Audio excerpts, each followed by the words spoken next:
Ya gue pengen sharing-sharing aja, ngobrol ke kalian semuanya. Udah lama juga nggak live ya di Instagram. Oke, jadi hari ini gue akan ngebahas soal fenomena yang terjadi.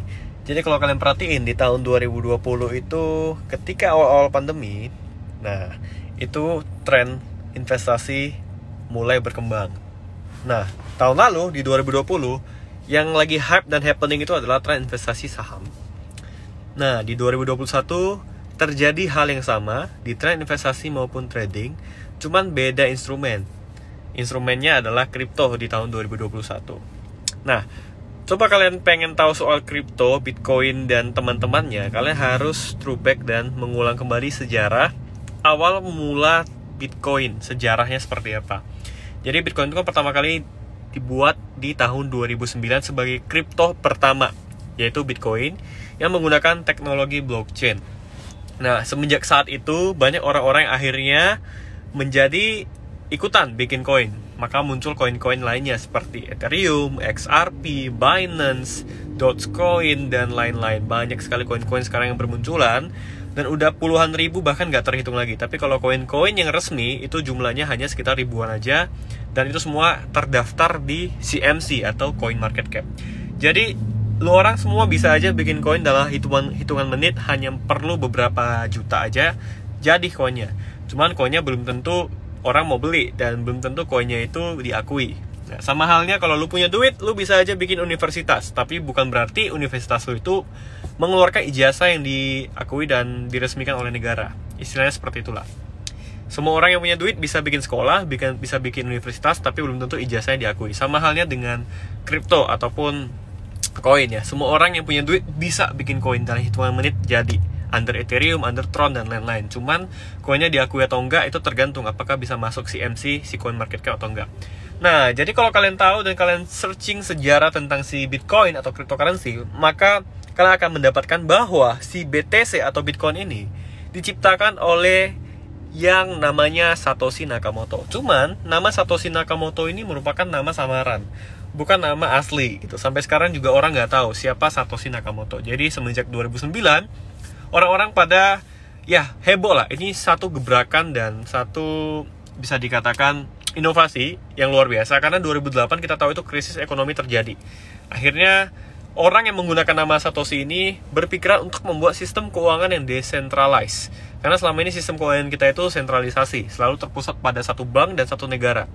Dibuatlah satu mata uang baru, cryptocurrency, yaitu mata uang kripto yang pertama, yaitu Bitcoin, di mana menggunakan sistem blockchain. Jaringannya adalah blockchain yang sangat transparan, aman, dan secure sekali. Sampai saat ini belum ada yang mampu menghack si jaringan Bitcoin ini. Blockchain ini sampai sekarang menjadi satu teknologi yang luar biasa sekali. Dan penerapannya juga udah macam-macam zaman sekarang. Jadi bisa dikatakan Bitcoin itu adalah pionirnya. Dari Bitcoin muncullah Ethereum. Si Vitalik ya, founder dari Ethereum ini menciptakan satu koin untuk melengkapi kekurangan daripada si Bitcoin itu. Nah, itu dia. Jadi luar biasa sih. Jadi kalian harus mengetahui dulu, harus searching dulu dari awal. Jadi kalian bisa tahu kripto ini ke arah mana. Nah, kalau bagi gue sendiri, kripto ini merupakan inovasi atau terobosan baru untuk sistem keuangan. Jadi kalau kita teliti lebih dalam lagi, uang itu sudah berevolusi berkali-kali. Karena awalnya orang itu tidak menggunakan uang. Awalnya adalah sistem barter. Jadi kalau lu orang mau beli tanah, ditukar dengan sapi, atau berapa ekor sapi untuk tanah. Mau beli rumah, ditukar dengan ternak, ditukar dengan bahan-bahan pangan, segala macam. Dulu sistemnya, transaksinya adalah barter gitu loh. Gue pengen barang lo, gue harus tukar, dan lo harus setuju dulu. Nah, kemudian muncul alat tukar yang lain, yaitu emas, perak. Nah, setelah itu berinovasi lagi menjadi uang. Muncullah satu alat tukar baru, yaitu uang, dimana punya nilai tukar, lu bisa beli apa aja dengan menggunakan uang tersebut. Jadi keuangan kita udah berevolusi, dan sekarang muncul yang namanya cryptocurrency, dimana keuangannya itu tidak terpusat pada bank ataupun suatu negara, decentralized dan sangat secure dan aman menggunakan teknologi blockchain. Muncullah kripto. Makanya dulu di 2009 harga Bitcoin itu sangat murah sekali. Bahkan kalian pasti tahu di mana transaksi Bitcoin pertama kali itu digunakan untuk membeli pizza, yaitu 10.000 BTC. Sekarang kalau misalnya Bitcoin 500 juta, 10.000 BTC berarti 5 triliun digunakan untuk membeli pizza. Itu luar biasa sekali sih, luar biasa dan gila sih ya. 10.000 BTC yang sekarang 10 tahun kemudian harga 5 triliun dipakai untuk beli pizza. Nah, itu menjadi sejarah di dunia cryptocurrency, terutama para fans-fansnya Bitcoin, mengakui pada saat hari tersebut menjadi hari pizza Bitcoin sedunia gitu. Itu dia guys. Jadi dulu gue juga ingat di tahun 2013 atau 14 ada turnamen Dota 2 di mana hadiah juara 1 tuh 15 juta, juara 2 10 juta, juara 3 itu 7 juta, juara 4 kalau nggak salah 1 atau 2 juta, tapi juara 5-nya kalau nggak salah 1000 BTC. Pada saat itu 1 BTC itu ya tidak berharga gitu, hanya sekitar 500 rupiah pada saat itu ya. Jadi orang kalau beli BTC itu juga nggak ngerti uangnya mau diapain, nggak ada yang bisa diuangkan juga pada saat itu, dan itu masih awam. Di tahun 2013 atau 14 gue masih ingat, juaranya juara 4 itu, juara 5 itu 1000 BTC guys. Bayangkan orang berlomba-lomba pengen jadi juara 5 sekarang, karena 1 BTC udah 500 juta, berarti hadiahnya 500 miliar sekarang kan. Nah itulah sejarah-sejarah dari Bitcoin. Jadi melihat sejarah itu, kita juga harus tahu teknologi Bitcoin itu seperti apa, blockchain itu seperti apa. Jadi kalau kalian searching lebih dalam lagi, kalian akan tahu bahwasanya Bitcoin itu adalah limited supply, sama halnya dengan emas. Dia itu terbatas, hanya ada 21 juta Bitcoin yang beredar di seluruh dunia. Jadi artinya, kalau misalnya kalian punya 0,2 BTC, kalian udah sekian persen orang yang memiliki Bitcoin dengan jumlah 21 juta tadi. Karena dia terbatas guys, sama seperti emas. Makanya gak heran harganya bisa naik-naik terus. Dan perlu kalian tahu, setiap 4 tahun sekali itu terjadi yang namanya halving gitu loh. Jadi dari 2009 awal Bitcoin, 4 tahun kemudian 2013 halving.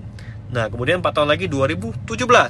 Nah di 2017 itu kan kenaikan juga terjadi ya, karena itu adalah halving keduanya Bitcoin. Dan kemudian di 2017 saat udah naik-naiknya di 2018 Bitcoin pun unlock. Nah kembali terjadi lagi sekarang ini di 2021, 4 tahun kemudian harga Bitcoin kembali naik sampai harga tertinggi di bulan April kemarin 950 juta. Dan sekarang orang-orang udah pada heboh di Bitcoin, udah pada beli Bitcoin, ikut-ikutan beli Dogecoin, beli Ethereum, beli XRP, beli BTT, dan semua koin lainnya. Jadi orang-orang udah pada sekarang latah, saya bilang sih latah investasi di Bitcoin. Padahal mereka nggak tahu teknologi di balik Bitcoin itu apa gitu. Nah, padahal kalau misalnya kita mau cari tahu lebih dalam lagi, wah banyak banget teknologi dan inovasi-inovasi yang benar-benar memecahkan menjadi solusi dari permasalahan yang sudah ada saat ini. Jadi seperti XRP contohnya. XRP merupakan salah satu jaringan blockchain yang luar biasa sekali, karena dia bisa mengirimkan uang antar negara dalam waktu yang singkat dengan harga yang murah. Jadi kalau misalnya kalian tahu Western Union, kita mau ngirim uang ke luar negeri, itu kan butuh biaya yang lumayan mahal, dan juga udah mahal terus lama lagi nyampenya. Tapi kalau kita pakai jaringannya XRP, jaringannya si Ripple ini, kita kirim uang itu sangat cepat sekali. Makanya si Ripple itu tercipta untuk remittance. Nah, jadi kalian perlu pelajari proyeknya lebih dalam lagi. Saat ini Bitcoin juga udah turun di harga 500 juta. Itu wajar guys, karena kenaikan dan penurunan itu selalu terjadi di cryptocurrency. Dan perlu kalian lihat, market saat ini belum banyak yang mengadopsi kripto. Masih sekian persen, dan kripto itu usianya masih 11 tahun guys. Dari 2009 sekarang 2021. Ya kurang lebih masih ya sekitar 11-12 tahun. Jadi ini waktunya masih sangat singkat. Bisa dikatakan ini adalah step awal dari si kripto itu. Kedepannya kripto akan lebih gila lagi, lebih luar biasa lagi. Jadi gue sih percaya dengan adanya cryptocurrency dan teknologi ini. Jadi gak heran kalau sekarang harganya turun, orang-orang yang udah nge-hold Bitcoin dari lama itu malah santai guys. Mereka malah gak panik sama sekali dan gak cut loss. Nah makanya di sini gue juga mau ingatkan ke teman-teman semua, buat kalian yang udah beli koin, entah itu BTC, Ethereum, XRP, BTT, tapi harganya turun, apa yang harus dilakukan? Simple. Ini bukan trading yang memiliki waktu ataupun kontrak. Enggak. Kalian mau simpan koinnya sampai berapa tahun pun, jumlah koinnya itu tetap sama gitu loh. Tidak berkurang jumlah koinnya. Yang berkurang naik turun itu hanya harganya. Ya, balik lagi karena kripto itu fluktuatif.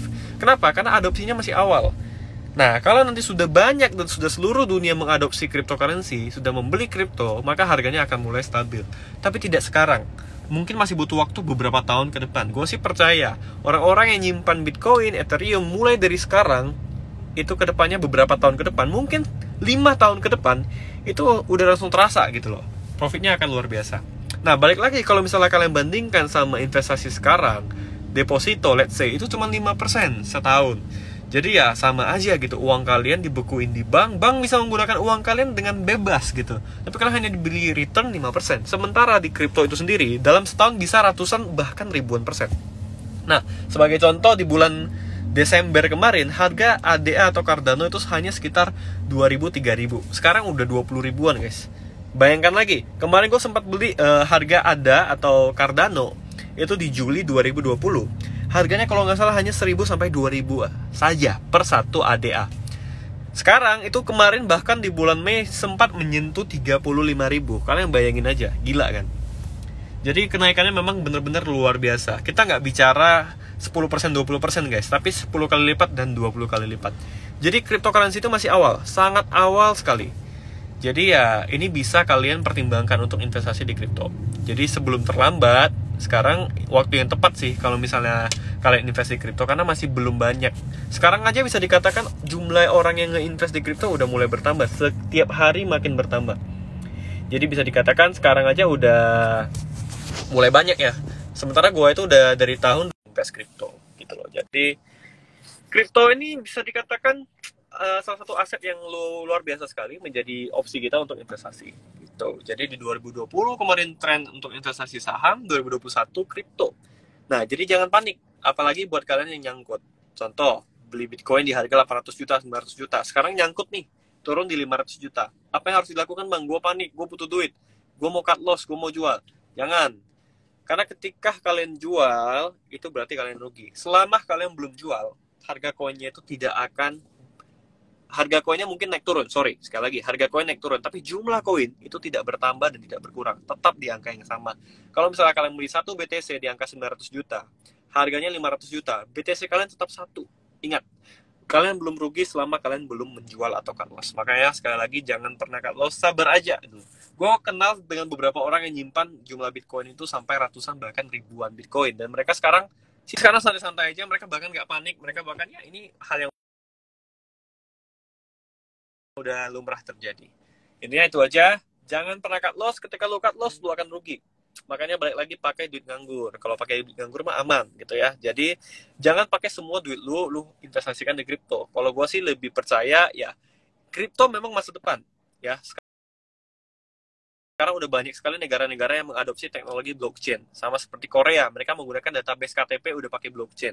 Jadi ya semakin hari teknologinya semakin berkembang, semakin maju, dan semua lini bisnis itu bisa menggunakan blockchain, bisa menerapkan sistem dari si blockchain ini sendiri. Dan perlu diingat ya, blockchain itu bukan kripto, tapi kripto itu udah pasti pakai blockchain. Karena pertama kali teknologi blockchain itu diadopsi oleh si Bitcoin. Jadi bisa dikatakan Bitcoin adalah pionirnya. Jadi semakin berkembangnya teknologi, inovasi zaman, semakin berkembangnya teknologi yang ada, maka ini semua akan semakin luar biasa. Jadi kripto di masa sekarang sama seperti internet di tahun 90-an, di saat belum banyak orang yang mengerti, di saat belum banyak orang yang paham, di saat orang masih ragu-ragu. Nah, kalau gue pribadi, gue udah percaya dengan teknologi ini. Itu dia guys. So, untuk kalian semua yang nonton video kali ini, ya gue cuma mau ingetin, jangan pernah cut loss. Ketika lu cut loss, lu akan rugi. Jadi kripto itu beli koin aja, simpan aja terus, semakin turun ya semakin beli, simpan aja terus, ntar lu bakal ngerasain profit yang luar biasa. Nah, kemarin viral ya di YouTube, ada orang yang dari 8 tahun yang lalu udah bikin video, ayo beli Bitcoin gitu loh. At least lu harus punya Bitcoin $1, dan sekarang orangnya udah luar biasa, udah tajir melintir, udah naik jet pribadi, udah head on dia, udah mungkin udah triliunan duit dia. Ya karena dia percaya sama teknologi ini. Ini bicara kesempatan, bicara peluang. Ketika kalian mengerti untuk melihat peluang ini, kalian akan jadi orang pertama, mungkin orang-orang angkatan pertama yang menikmati profitnya. Gue dari 2017 udah terjun di cryptocurrency. Gue juga bisa dikatakan angkatan yang nyangkut ketika di 2017 di harga 200 jutaan, gue beli guys. Gue beli, tetapi di 2018 harganya sempat drop sampai 40 juta, dan di situ gue rugi. Tapi gue belum cut loss, jadi belum bisa dikatakan rugi sepenuhnya. Karena gue nggak jual, gitu. Jadi intinya, kalau mau gampang, ya kalian bisa beli koin apa aja. Jadi nggak ada harga mahal dan harga murah di kripto, gitu loh. Kalian bisa beli, dan ketika harganya masih turun, ya beli lagi, atau dibiarin aja. Jangan pernah jual ketika harganya di bawah harga yang kalian beli. Itu aja gitu.